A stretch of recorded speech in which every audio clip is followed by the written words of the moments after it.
प्रधानमंत्री नरेंद्र मोदी ने बिहार में नालंदा विश्वविद्यालय के नए परिसर का आज उद्घाटन किया। इस मौके पर उन्होंने कहा, नालंदा का हमारे गौरवशाली अतीत से गहरा नाता है। ये विश्वविद्यालय निश्चित रूप से युवाओं की शैक्षिक आवश्यकताओं को पूरा करने में काफी मदद करेगा। पीएम ने कहा, पूर्व राष्ट्रपति अब्दुल कलाम के सपनों का नालंदा अब नया रूप ले रहा है।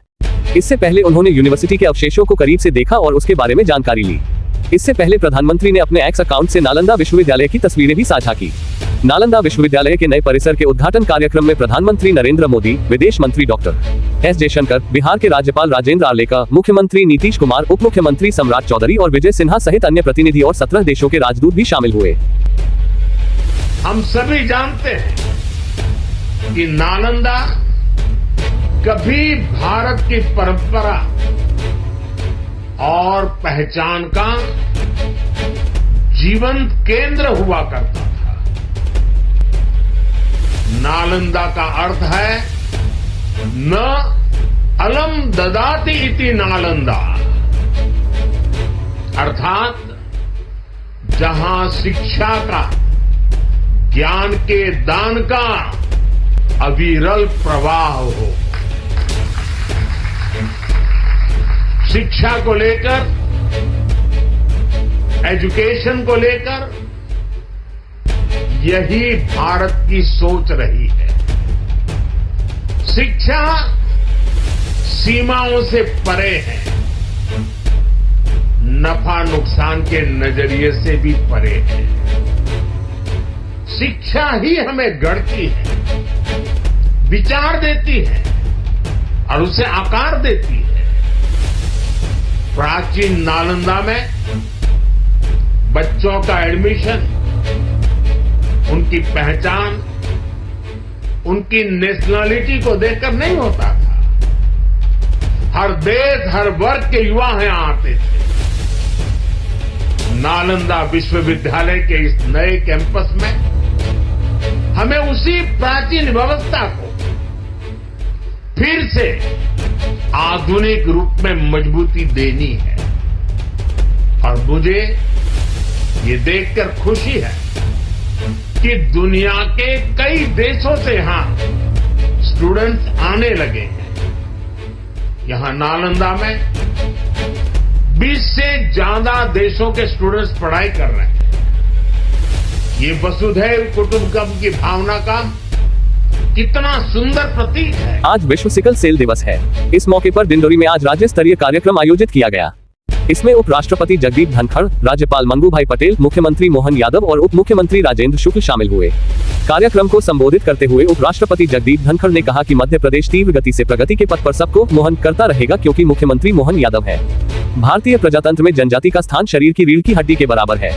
ये प्रजातंत्र को बल देते हैं। बता दें कि प्रधानमंत्री नरेंद्र मोदी ने एमपी में 15 नवंबर 2021 जनजातीय गौरव दिवस पर राज्य हीमोग्लोबिनोपैथी मिशन का शुभारंभ किया था।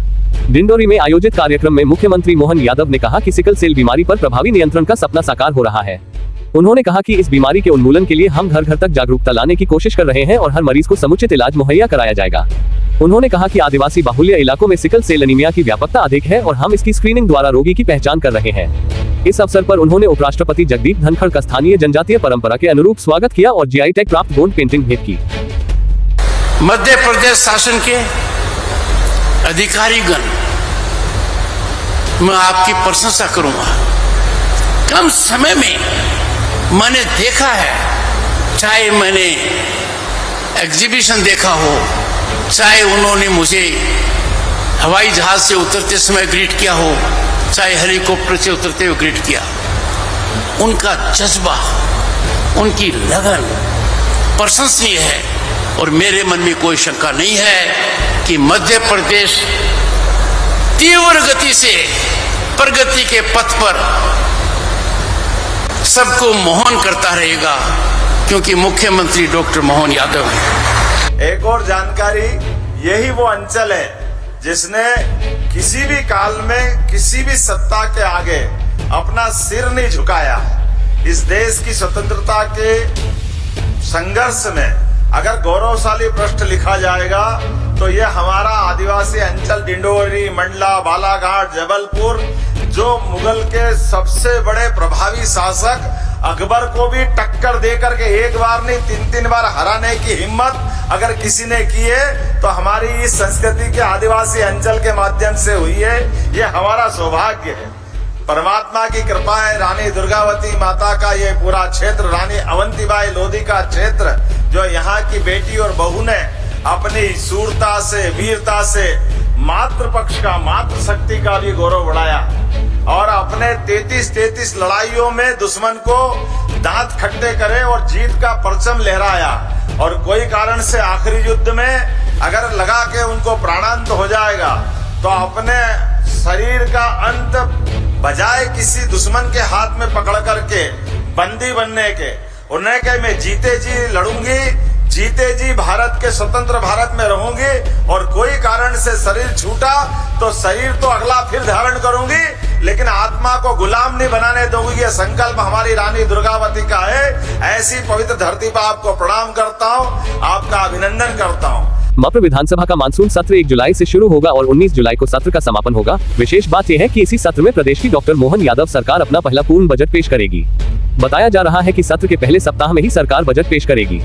आज प्रदेश सरकार के उप मुख्यमंत्री और वित्त मंत्री जगदीश देवड़ा ने मीडिया से बात करते हुए भरोसा दिलाया कि हमारी सरकार का बजट जनता की भावनाओं के अनुरूप होगा, किसी पर कोई भार नहीं आएगा। मैं इस समय ये कह सकता हूँ कि आने वाला मध्य प्रदेश सरकार का बजट होगा वो बेहतर बजट होगा, जनता की भावनाओं के अनुरूप बजट होगा, किसी प्रकार का भार किसी के ऊपर नहीं आएगा।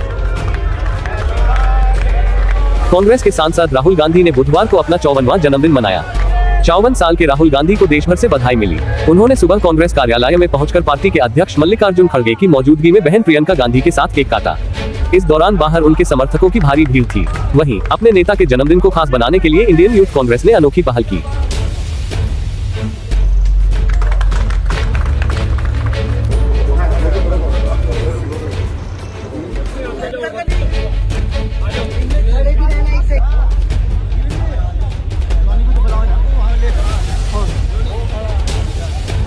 राहुल के जन्मदिन के मौके पर कांग्रेस के द्वारा फ्री में कूलर बांटे गए।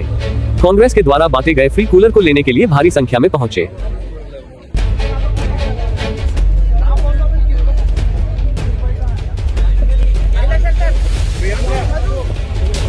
अलीरखपर ने विश्व सिकल सेल दिवस पर आयोजित सिकल सेल जागरूकता कार्यक्रम की कलेक्टर डॉक्टर अभय अरविंद बेडेकर ने संबोधित किया। इस दौरान उन्होंने रक्तदान के महत्व पर प्रकाश डाला। इस अवसर पर श्री बेडेकर ने कहा कि राज्य अवश्य करे। रक्तदान करने से न सिर्फ रक्त बढ़ता है बल्कि यह खून की सफाई का भी बेहतर माध्यम है।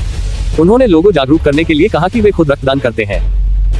चाहूंगा कि रक्तदान के लिए जो भी व्यवस्था होती है या कैंप लगते हैं उनमें हमें आगे बढ़कर रक्तदान करना चाहिए।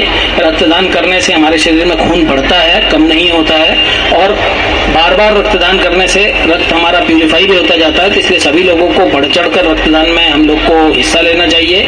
मैं खुद अपने जीवन में 17-18 बार रक्तदान कर चुका हूँ और अक्सर यहाँ रक्तदान करने में मैं लोगों को सलाह देता हूँ, उनसे अनुरोध करता हूँ कि रक्तदान करें।